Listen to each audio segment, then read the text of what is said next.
Stock na clutch pero stainless. Ano, ganda. Ganda din pisilin mga kamekaniko. So yun mga kamekaniko, nagawa nga pala tayo ng stainless clutch arm. Yan. Same size na to kasi maraming nag-comment doon sa ating pinahaba. Pero although pwede naman yon, may ginawa lang ako na konti doon. Hindi ko lang pinakita doon sa video. Yan. Ito. Hindi na ako nagpahaba kasi baka meron na naman mag-comment dyan. Yan. Same size na rin sila mga kamekaniko. Tapos kagandahan sa kanya, mas makapal na siya. Yan o, mas makapal. Diba? Tapos stainless na mga kamekaniko. Yan. Stainless na siya tapos makapal. Yan, ito yung kasama nung unit natin ginagawa. Ginaya na lang natin. Ang wala lang ay yung lagay nung spring, di ko na nilagyan. Pwede naman yun mga kamekaniko. Basta maganda yung inyong clutch cable. You know. Same size na to dun sa mga ano. Baka may mag-comment na naman dyan. Magkasing haba na yan, hindi na mapuputol yung cable. May ginawa naman ako doon, di ko lang pinakita sa video doon sa unang video natin. Yan, para hindi siya putol ang cable. So ito, kabit lang natin to mga kamekaniko. Tingnan natin kung kagana. Let's go.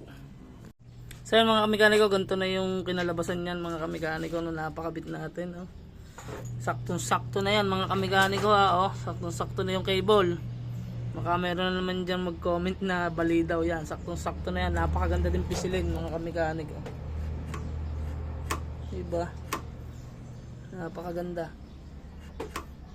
Yan, nagagawa lang tayo pala nito mga kamekaniko sa mga nire-restore lang natin kasi napakatilpil gawin. You know? Pero kung mayroong mga o-order dyan, di PM nyo lang ako kung sakaling ano, baka pre tayo kung may magawa tayo dyan. Napakaganda. Clutch arm. Diba?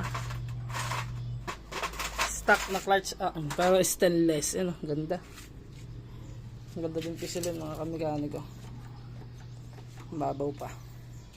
Yun lang mga kamekaniko sa mga gusto dyan magpa-restore na kayo. Yan hindi na bali ang cable nyan. Diretso na yan. Baka may mag-comment pa dyan na sabi bali. Yan, diretso na. Yun lang mga kamekaniko. Share ko lang yung aking ginawa para di makita na may-ari. Na ito yung ni-request niya. Nire-request to mga kamekaniko. Siyempre may bayad dyan mga kamekaniko pagka may ad dyan. May ad dyan sa ating restoration. Kasi yung tagal maggawa. 2 oras bago magawa. Sulit naman. Diba? Ang ganda. Yun lang mga kamekaniko. Peace out.